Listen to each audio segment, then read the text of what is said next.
They're starting the edits now. But anyways, what's good, ladies and gentlemen? It is your boy, Coach Collis Stutzer. I forgot that when you press the record button on Zoom, it starts immediately because it used to do a 3 second countdown in the past. It used to do like three, two, one, and it used to be awkward because I'd be like, all right, we're gonna get started in three, two, one, and then I'd press the record button and it would be like three, two, one, and then it would get started. So interesting. But anyways, welcome back to another episode of the podcast, ladies and gentlemen. If you don't know, now you know that we renamed the podcast because we're trying to lean into interviewing and having conversations with more professionals in the Halo sector. So health, active, lifestyle, outdoors, all things wellness, fitness related, health related, and kind of not saying I'll never interview like just the random business owner, but I am saying I'm trying to lean more towards that direction. So instead of Voices of Value, the podcast is now the company name. So it's just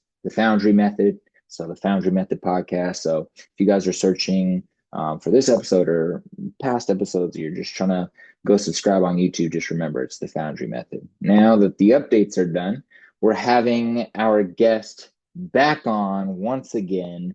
Go ahead and reintroduce yourself to the people. For anybody who didn't listen to our first episode, let's maybe just start with first name, last name, and like what do we do for work? Like how do we meet? Like just give us some general breakdowns. Yeah, hi, happy to be back. My name is Hallie Young. I am both a trainer and public health professional. Got my master's in public health at UCLA and have been working in the field for the last 6 or 7 years. And on the side, I train people primarily through group fitness to build community and get people active and healthy. Hell yeah. It feel like you practiced that this week. That was smooth. That was smooth. That I was didn't. that was right off the tongue. That was right off the tongue. So you just got back in town. It seems you had a nice little short but sweet vacation. Can you catch us up on where you just came back from? You got straight into the work week as soon as you landed, got right back to coaching. So let's start there. Where did we go over the weekend? I did. I was fortunate to spend my long weekend in Hawaii, which was really, really nice. Much needed break. Um, and yes, landed Monday morning and was coaching classes by Monday evening. So right back to it. But my Monday night classes definitely a highlight of my week and one that I don't like to miss if I don't have to. So. I love it. I love it. What type of person are you when you go on like mini vacations or long vacations? Are you like, no, I still gotta get my lifts in. I'm still like super intentional about what I eat. Or are you like, look, fuck it, we finna wild out. Like we're about to stay at the crib, sleep all day, go to the beach, walk around, eat anything I see that sounds good. Like, where do you lean? Are you kind of like in the middle? What's your vibes when you're on vacation? I'd like to say I'm the second one because mentally I am. I've spent years building up the discipline to be in the gym and eat healthy and take care of my body. And so I'm a big believer in everything in moderation and balance. And so I try to practice that and take my vacations as an actual vacation from my routine. Um, that being said, I'd say I'm a bit of an adventuresome traveler. And so I don't plan to work out and be strict on my diet or anything like that. But for example, this last weekend, there was a hike in Hawaii that I've been to Oahu a few times, which is where I went. And there was one hike that was supposed to be really hard, and I had heard great things about and finally got the opportunity to go. So I say that I'm not going to work out, and I end up doing hard hikes, but the view was worth it. So I'm not mad at it. I love it. I love it. Yeah, I was talking to my girl yesterday. I said something about Hawaii, and she's like, "You know what? That's somewhere I really, really want to go." I said, "Word." And then I thought about it like the 2 days before that, I was over here looking at hotels over there. I said, "Yeah, I'm good. We finna stick with we just gonna go to Missouri." Like I was like, Um, I was I like, don't think you're gonna get a Hawaii vibe in Missouri, which if you have any Missouri listeners, feel free to correct me if I'm wrong. But I'm I will dead. say that Hawaii is a very beautiful place and I highly recommend a visit.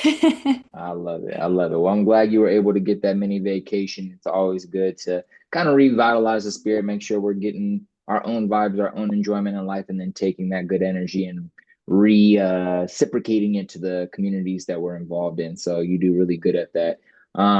You touched on something that would be a good segue into kind of our main topic today, which is slightly our main topic today will be obesity, but really we about to talk about a multitude of things. But I think it'll be a good segue. And that segue is you talked about moderation. I was talking about this with my lady yesterday as well. So this is the type of individual I tend to be. I try to practice the concept of moderation in all things. It's something that's preached a lot in my religion, just in terms of everything, like your hairstyles, the way you dress, food, like literally everything. And then as a coach, I try to think about trying to be moderate and like if I want to have a cookie or if I want to have a cake or if I want to go get pizza to like let me just have one or two pieces. But I don't know if I want to say I'm starting to believe, but I am kind of starting to believe that there's different archetypes just in terms of humans of some people who can like have a cookie and be like, yeah, I'm good. Like that was enough. That's all I needed. And then other individuals who have a tendency to be like, have the cookie and then like next thing you know, the whole cookie jar is gone. So on the concept of moderation, this is more of an opinionated answer. I'm just kind of wondering your opinion, but if you have any statistics on it, feel free to share. Do you think that there's different archetypes like this person should probably approach, uh, the strategy of maybe eating better foods by adjusting their food environment. So for me, it works best if I just don't buy cookies and I just keep them out of the house or try not to buy Doritos and just keep them out of the house. And if I'm gonna have them, maybe it's when I'm out with friends, but I'm just not bringing that stuff in the house because that's what works best for me. But my girlfriend's like, no, I want to have snacks in the house, and she can go have two Doritos and be fine and not have it again for 2 weeks. So I am in my head, and I've had clients as well thinking like, okay, there's different archetypes, and we need to just figure out what strategy works best for them. What are your general thoughts on that, if that question was clear enough?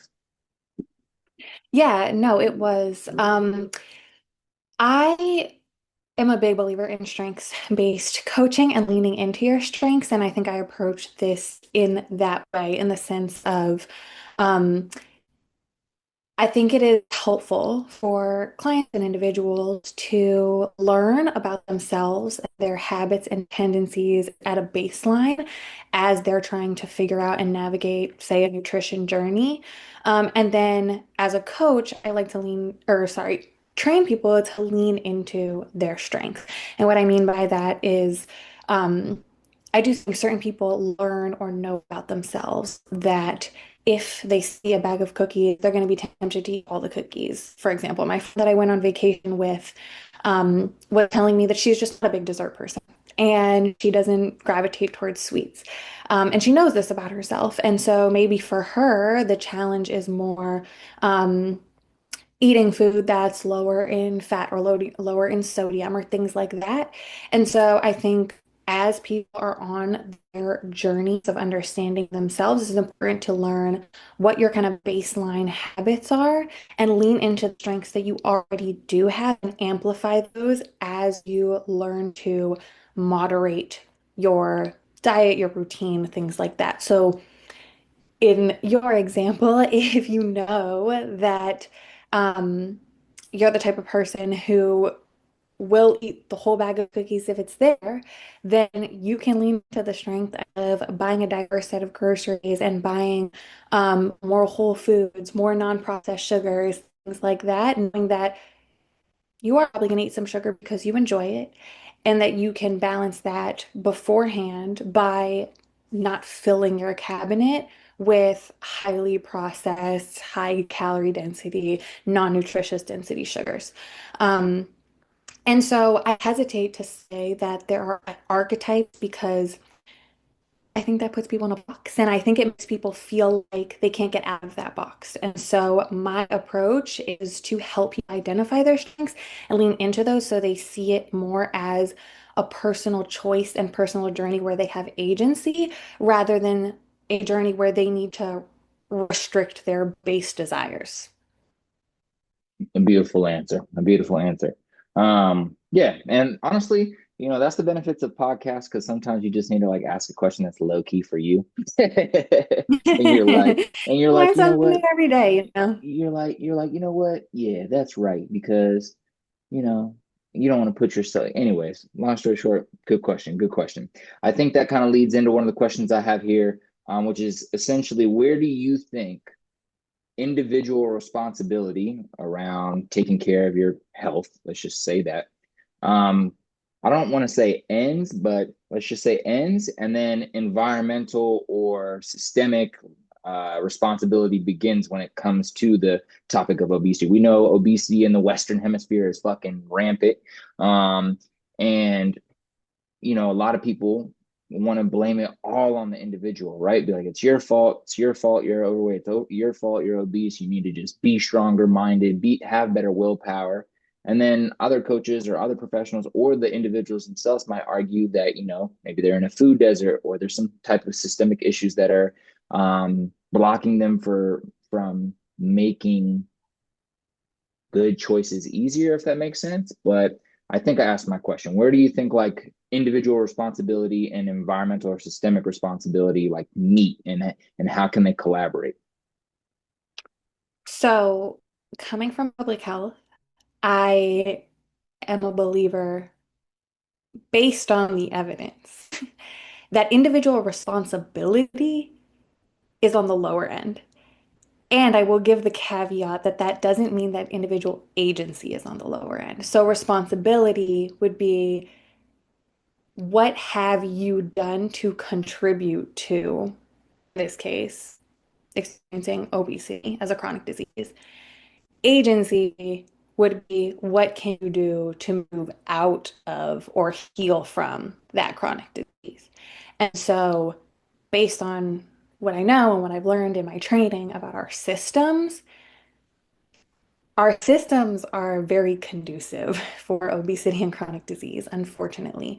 And so I believe that we are often taught that we have a huge responsibility when reality, all of us live in systems that advocate for that are shaped by policies that make obesity prevalent.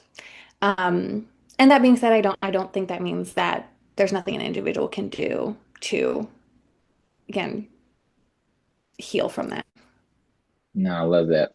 I love that. I do want to ask, you mentioned we all live in systems that can make it hard to, you know, stay away from becoming obese.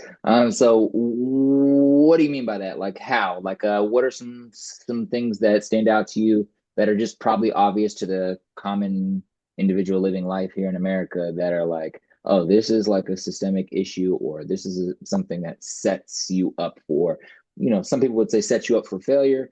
Doesn't necessarily need to go that deep, but you get what I'm saying. That makes it difficult. What are some things that stand out to you? Yeah, I think that I would encourage us to think through like our average day, right? We wake up, how many people between you and I are listening to this or whatever walk to work or bike to work? How many people have access right outside their home to public transportation to get them to work?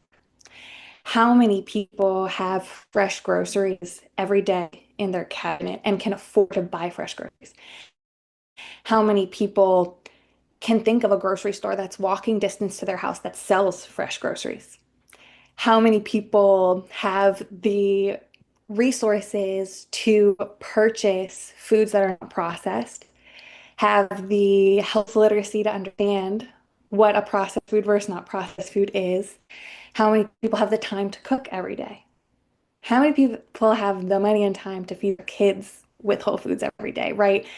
So if you think about going through your day from wake up to going to bed, there are so many spaces in that routine where you could probably think, I know for myself, I can think of 500 examples where it would be hard for me to get 10,000 steps a day and cook 3 nutritious meals a day and have all those meals come from whole foods that I And this is even if I'm buying those foods at the grocery store and not cooking them myself or growing them myself, right? So you or I could probably think of 50 examples in our day where it is challenging to exercise, to eat clean, to sleep well, to not stress. And those four pillars are all fundamental to combating epidemics like obesity.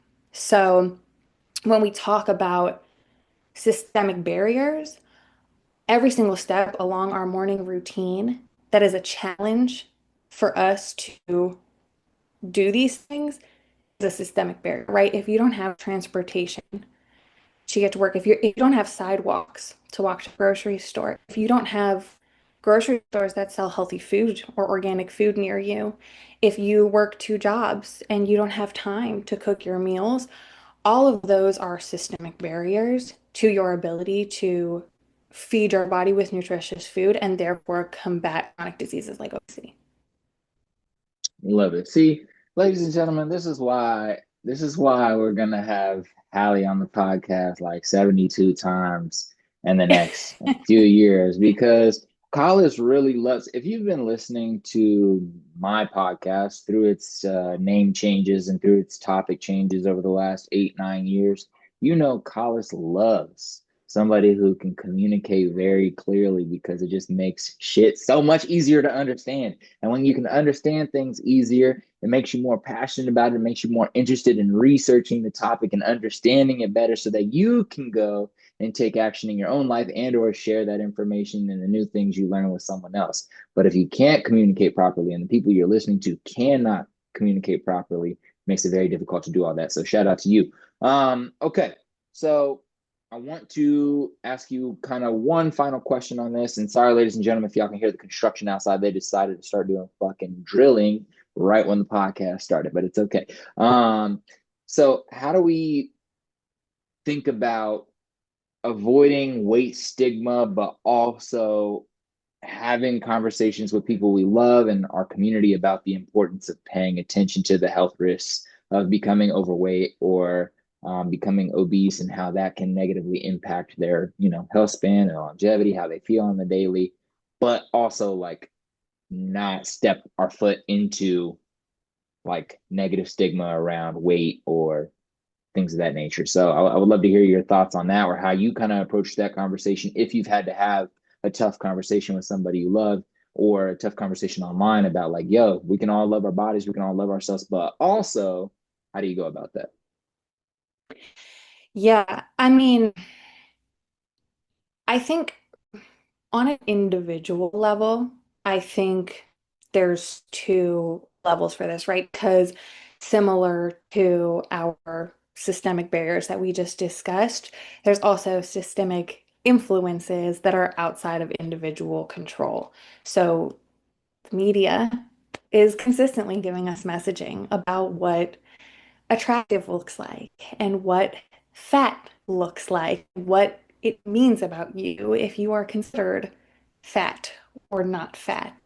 Um, and things like that. And to that point, people get mixed messages from those things. On one hand, it can stigmatize an entire group or entire populations, and on the other hand, it can also negatively influence people by encouraging disordered eating patterns and things like that for people who then become hyper conscious of the stigma.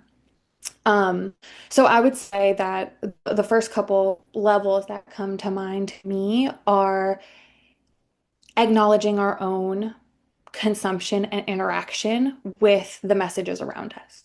So we can make an effort to consume and to share and to interact with messaging that is anti-fat phobic, anti-stigma, things like that. We can actively decide not to support media outlets, for example, that propagate messaging about physical appearance and about obesity in negative ways. We can curate our feeds. We can support creators and writers and producers and all of these things who contribute to a media and communications ecosystem that is healthier, um, and more in dialogue with lived experience.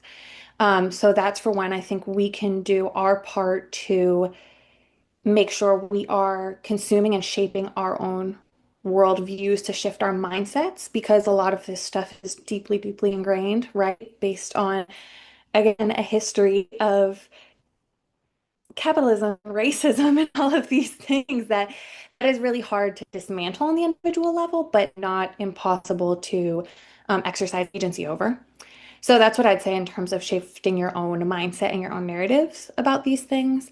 And then in terms of interacting with our loved ones, one, I think we can share that journey with people around us. I think we can say, hey, I am actively trying to learn my own biases and destigmatize some things that I know have been ingrained in me, whether that's by choice or not. And have those conversations and encourage other people to do the same and encourage other people to be on that journey with us. Um, and then I think in terms of what you were mentioning about having conversations with loved ones or clients, right, as trainers, or people in the fitness space, where I like to start is again big on strengths-based approach. So I like to start by understanding people's goals. And when you understand people's goals, you also learn a lot about the why behind them, right? Are you trying to lose 10 pounds because that's going to help your cholesterol and your diabetes risk and your longevity? Or are you trying to lose 10 pounds because that's what you think is going to, or that's what you were told is going to look cute on Instagram? And it's not that either of those is wrong, but both of those have different internal mindsets that are driving them. And I think, you know this as a coach, right? You need to understand people's mindsets coming into their goals to understand how you can shift those mindsets to then actually impact their goals in real life. Because a ton of work, I know people don't like to hear this, but a ton of the work and transformation that you see from exercising and dieting comes from a mindset shift.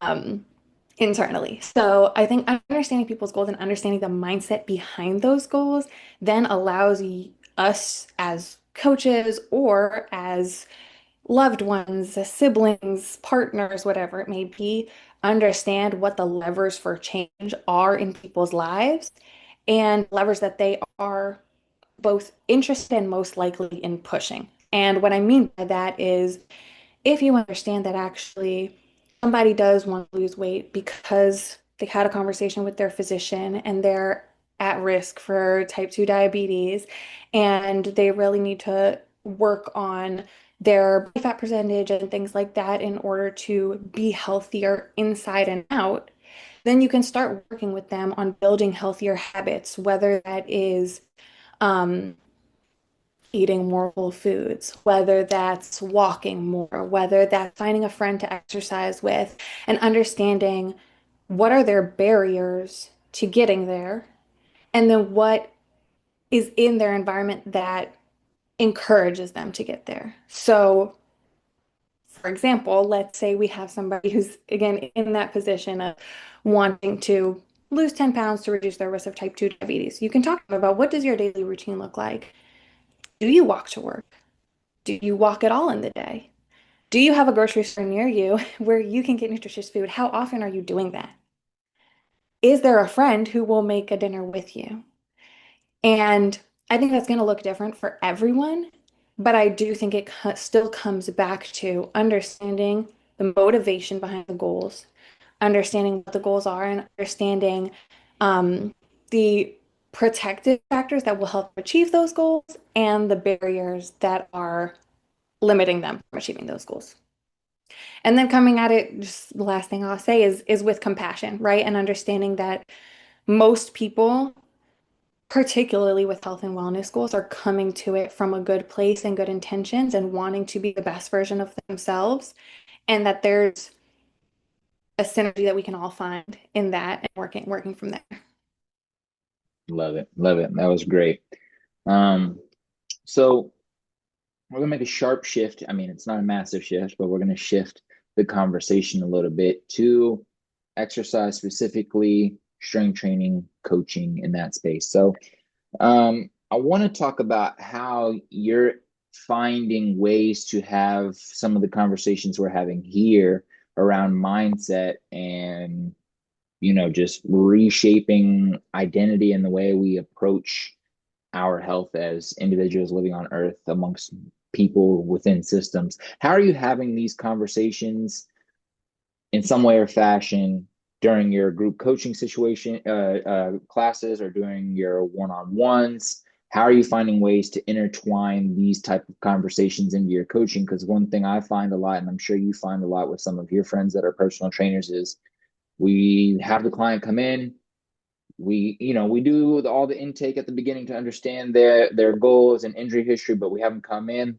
we get to training, we're training, we get our session in, we send them home, but now they are like 23 other hours in their day and hundreds of hours of their week that they're spent, essentially on their own attacking their health and fitness. So yeah, I think you understand my question. How do you intertwine that into your one-on-ones or into your group coaching? Yeah, I think a lot of it for me is building community and making myself available. And I will say just the caveat that I think that a lot of this additional messaging, which I'm sure you can relate to as a coach as well, is stuff that I try to supplement on social media and through my newsletters. Because I know I have limited time with people face to face, and I do try to extend my time to people as much as possible. But I also know that there's other ways that interface with me. They might follow me on Instagram, they might subscribe to my newsletter. I send out a monthly newsletter that gives health and wellness tips on different subjects every month. And so um, there's other ways that I'm communicating with people, and I try to do that there. And then I think the other two ways that I do that are one in my language and the way that I communicate with people when I'm with them, and also just investing in relationships and building community. So, the people that come to my group classes know that I have my mantras during my class, and I consistently tell people several things. One of which is your mind is stronger than your body. Your mind will give up before your body does, which is to say that your brain will make 5,000 excuses about what you can't do when actually your body is fully capable of doing it. And so I remind my clients of that a lot during class in an effort to remind them to channel that strength, that energy, and talk to themselves like they can do it because they can. And then the other thing I do is I end every single class asking people to give gratitude to their bodies. The reason that I do that is because I think that people so often move through their day on autopilot and forget why they're doing these things in the first place. Like, yes, you're working out to lose 10 pounds, but also you're working out because, like, you need it to be easy to sit up and sit down from your desk. You need it to be easy to get on that hour-long commute to work. You need it to be easy to go visit your family, people that you care about. And so I like to spend time reminding my clients that, like, our bodies get us through a lot, and our bodies are useful for a lot of things. And if we build that healthy, gratitude-filled relationship with our body, that opens the space for us to do so much more for ourselves on a daily basis. So those are some of the things I say in person. And then again, like I really enjoy the group fitness for the community aspect. And the reason the community aspect is so important to me is because we know, and we just talked about, right, that like individual responsibility and in terms of where and how you exist in your systems can feel so big when you feel alone. You can feel like it's my fault that I gained 20 pounds. It's my fault that I can't get to the gym. It's my fault. And then you can snowball in the opposite direction of like not doing anything because you feel so overwhelmed by all the things that you're blaming yourself for. And I think that a huge counterbalance to that is having community that is there to say, hey, no, you can do this. You are doing it, and we're doing it together. And in fitness all the time about accountability. And so my group classes, what I really appreciate is really do have a group that comes every single week religiously. And we obviously have new people come all the time, but my hope is that not only that they come to nurture their bodies, but also that they're coming because they know, Sharma or Chelsea is also coming and she needs your support too. And that we're in this together. And once again, that we're not just doing it because we want to look cute in a picture, that we're also doing it because we care about having long-term relationships with people that we love and value in our lives, and that um, they're there to support us through this journey and we're there to support them. And one other thing, just going back to the words of encouragement that I sometimes remind people in my classes too is, and I say this as someone who also attends group classes, that we often go and we feel motivated by the people around us. And we're like, oh, that girl is working really hard next to me on the Pilates machine. So that means I need to go harder. I can do it too. And we forget that just like they're motivating us, we're motivating them. So we're all in this interconnected, interdependent relationship. And, if you don't show up to class, somebody else was also looking at you to be their motivation for the day. And I think that adds a lot of value both in the gym and outside of the gym. And so all of those things are ways that I try to infuse a level of consistency and a level of encouragement, even though I'm not seeing everybody 24 hours a day, obviously. I love it. I love it. I really love the way you speak about, health or just having, a decent quality of life at the end of the day.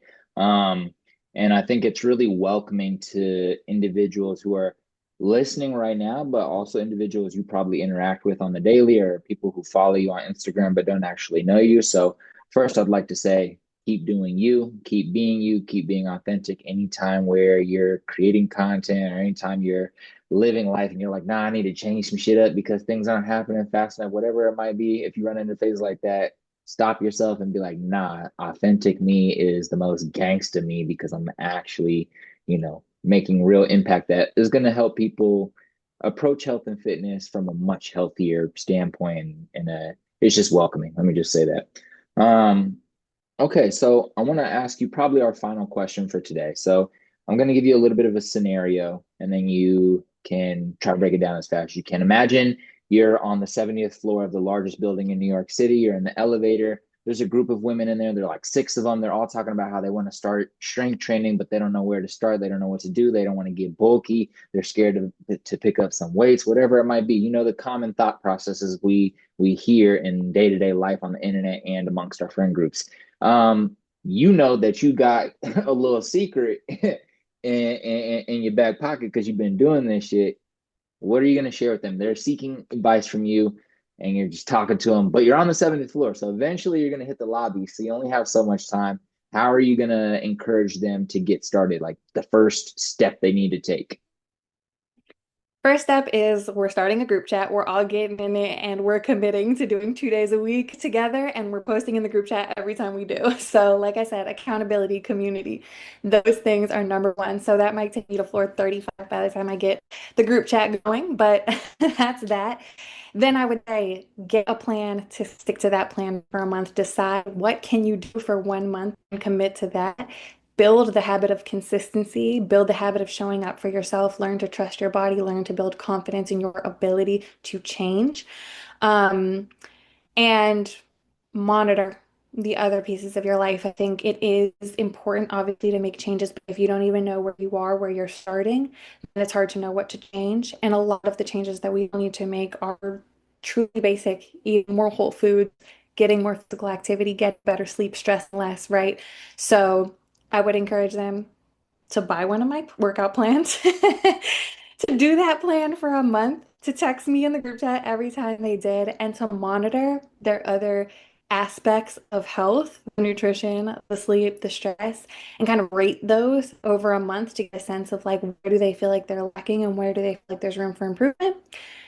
And then I want to check in with them in a month and see, okay, which sections do you feel like you're lacking? And what things do you feel capable of doing to make some changes in those sections to improve?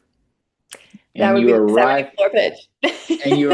you arrived in the lobby, you gave some high fives, and y'all Boom. walked out on the street. I love it. I love it. That was fire.